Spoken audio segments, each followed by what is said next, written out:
4 of Odyssey of the Dragonlords. As you've continued to explore the city of Mitros, through its underbelly and its great heights amongst its palaces, enormous temples, and now grand 200-foot colossus, Vanda / maybe Meg? Would you guys like to take it away with the recap? Sure. First, forgive me if I'm a bit sluggish tonight. My back's been acting up on me, so I took some strong painkillers. But I think I'm good.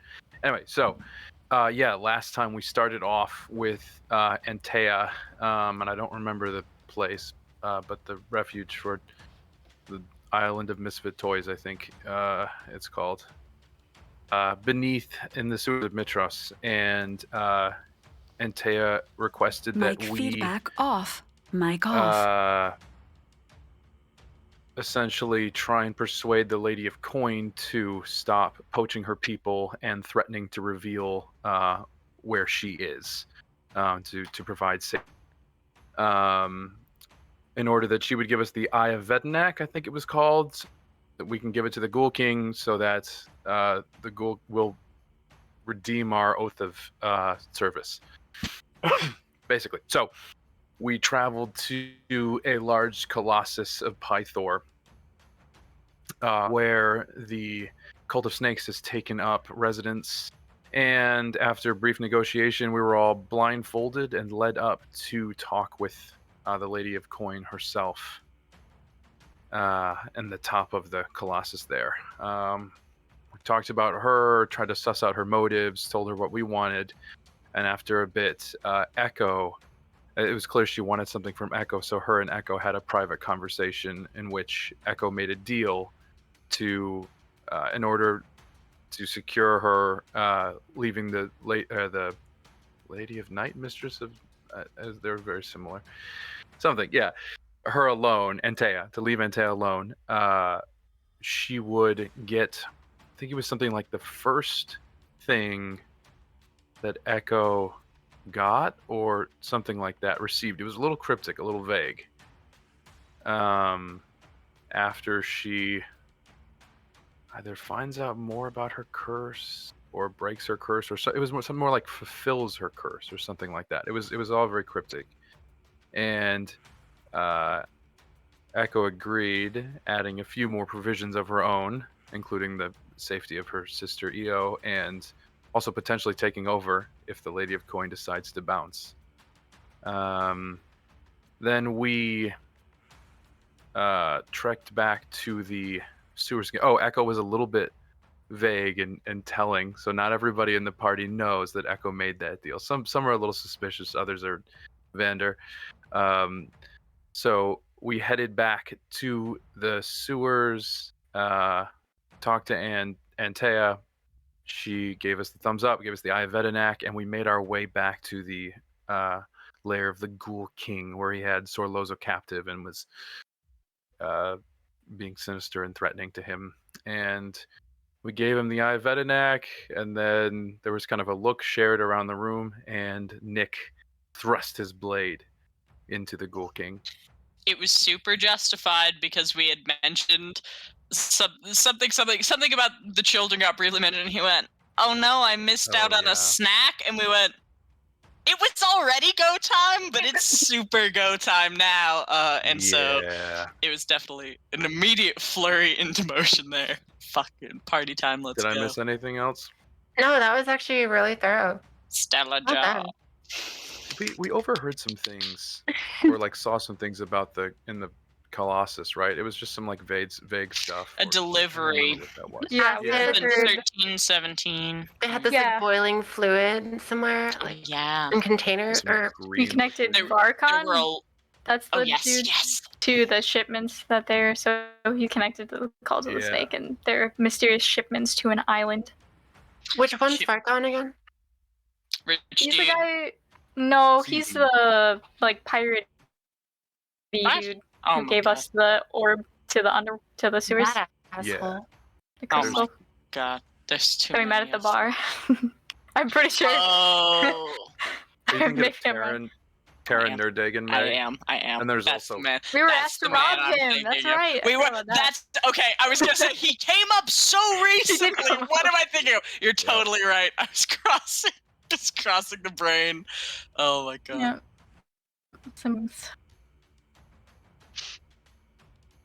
Let's commit murder. Mike, feedback. Yeah. Mike on. We're valid. Does indeed bring us back to the present. As you stand amongst the bones and treasures of an undead thief king, a stone eye in a small leather pouch falling from his grasp as a blade plunges itself into his stomach. I'm going to need you all, amongst the howl and rasp of the Strugoi king,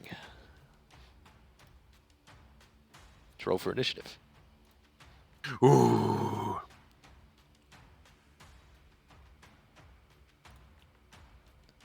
Music.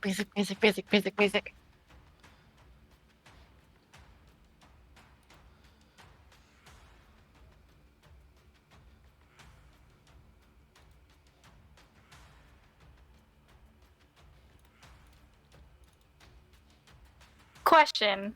Did we, when we were carrying the eye previously, we didn't feel the effects of the curse, right, that we had in the past with the necklace?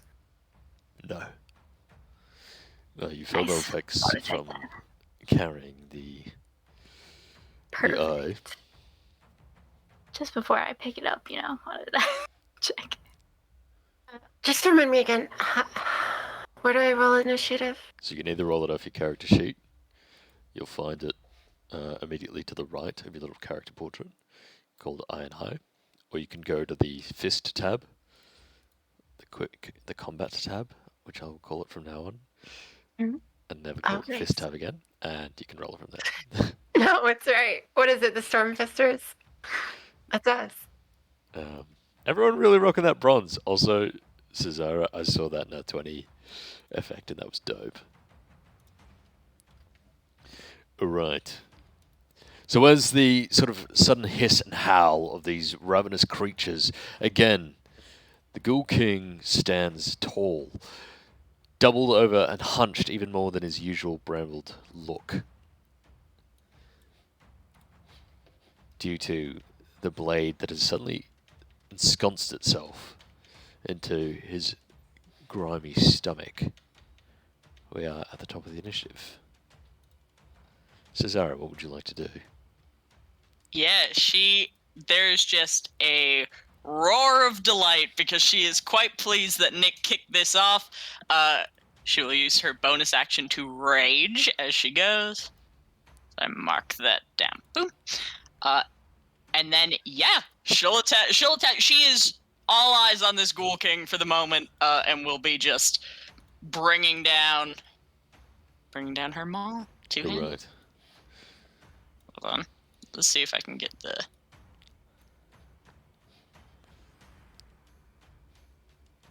17, and I'll just roll them at the same time there. All right. Oh, I'm delighted.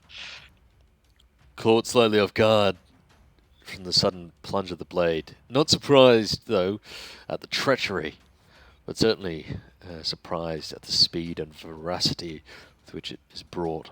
Both of those are going to hit. Roll for damage. Yeah, I really do. So this is the non-crit damage first. That's 11. And then the crit. It'll automatically do that? Yes. So 11 That'll and be then 20. Total of 31 points of damage. And I'm saying this right now because otherwise I do not want to forget it. Until the end of my next turn, yep, attack rolls made against the Ghoul King are all at advantage. All right, and it looks like there are several coming, as it seems that the shared look has meant that all of you are moving faster than the Ghoul King, except perhaps Vanta, which is appropriate. Perhaps Vanta. Nonetheless, the two heavy hits just slam into the Ghoul King with a crack down as you finally bring him low enough onto his knees as he looks up at you with a snarl, and you see this miasma sort of extending out from him, a visible sort of stench. But it is Tassia's turn. What would you like to do? Right. So, question. Where did the eye land? Where did the eye land? Oh, hold on. Pause. Everyone stop.